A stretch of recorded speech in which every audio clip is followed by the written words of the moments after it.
Hello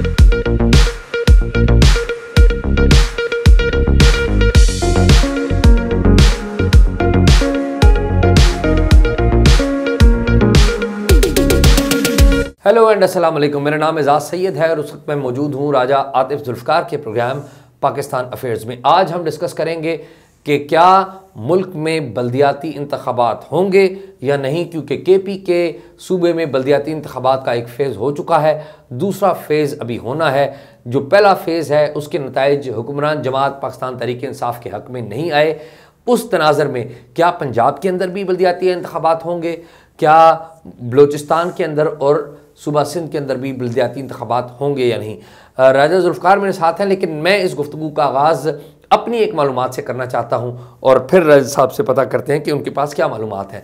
मेरी मालूमात ये हैं कि जो खैबर पख्तूनख्वा का सूबा है उसमें जो नंबर ऑफ़ जो कैंडिडेट्स हैं जो मुंतखब हुए हैं वो तो JUI, फे और दीगर जमातों के ज़्यादा हैं, लेकिन पाकिस्तान तहरीक इंसाफ ने जो नंबर ऑफ़ वोट हैं वो सबसे ज़्यादा हासिल किए हैं।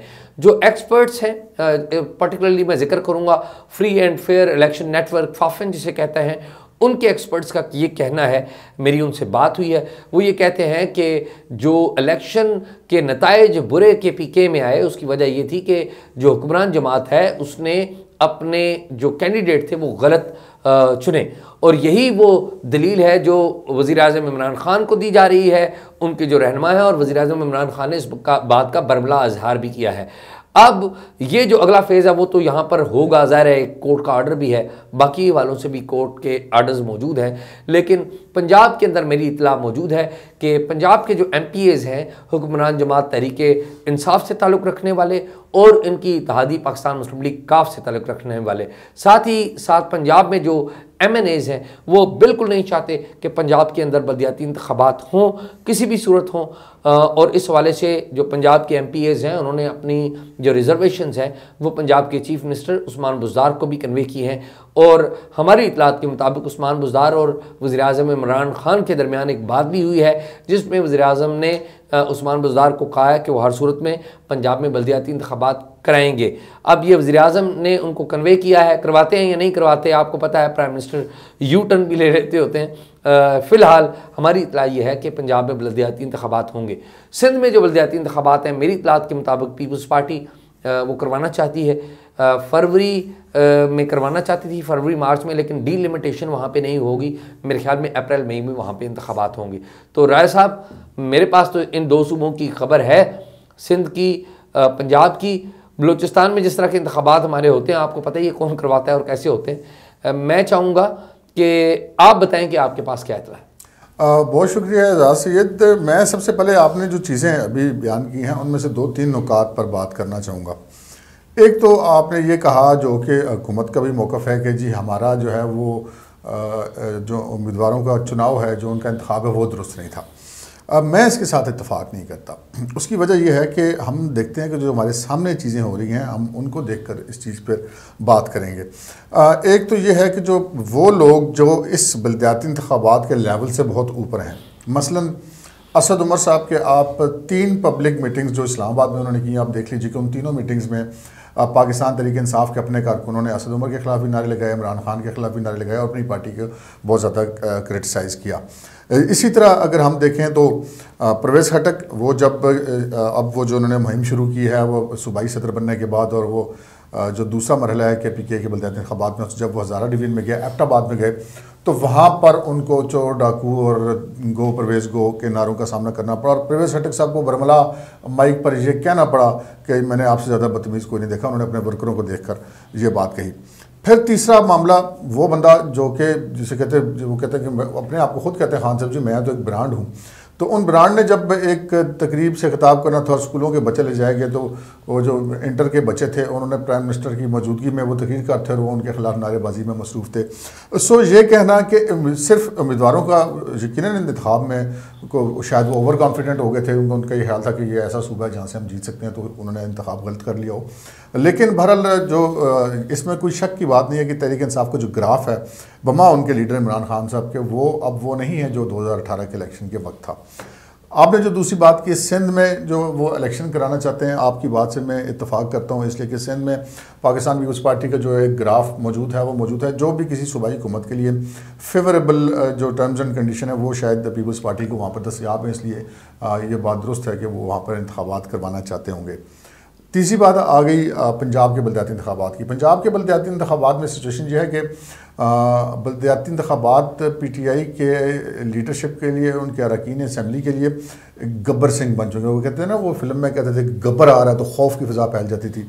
तो इस वक्त जो पब्लिक के अंदर पाकिस्तान तहरीक इंसाफ की पॉपुलैरिटी है वो ग्राफ इतना नीचे आ चुके हैं, वो किसी भी किस्म का इलेक्शन, चाहे वो बलदियाती हो, चाहे वो ज़िमनी इलेक्शन हो, चाहे वो जनरल इलेक्शन हो, इस वक्त इनके लिए गब्बर की बात है, यानी कि खौफ उनके ऊपर तारी है। अब यहाँ पे एक मैं बड़ी दिलचस्प बात करूँगा कि अगर आपकी बात दुरुस्त है कि खान साहब ये इंतखाबात पंजाब में करवाना चाहते हैं तो फिर वो क्यों करवाना चाहते होंगे? इसका एक जवाब मेरे पास है, एक आप उसकी वजूहत बयान कर दीजिएगा। मेरे पास इसका जवाब ये है कि वो कहते हैं जब बिल्ली के पाँव जलते हैं तो वो अपने बच्चे पाँव के नीचे रख लेती है। अगर बलदियाती इंतखाबात का सिलसिला नहीं चलता कि PK का दूसरा फेज़ नहीं होता, पंजाब में नहीं होते, कहीं नहीं होते, तो क्या होगा? होगा ये कि जनाब इलेक्शन कमीशन वेला बैठा रहेगा।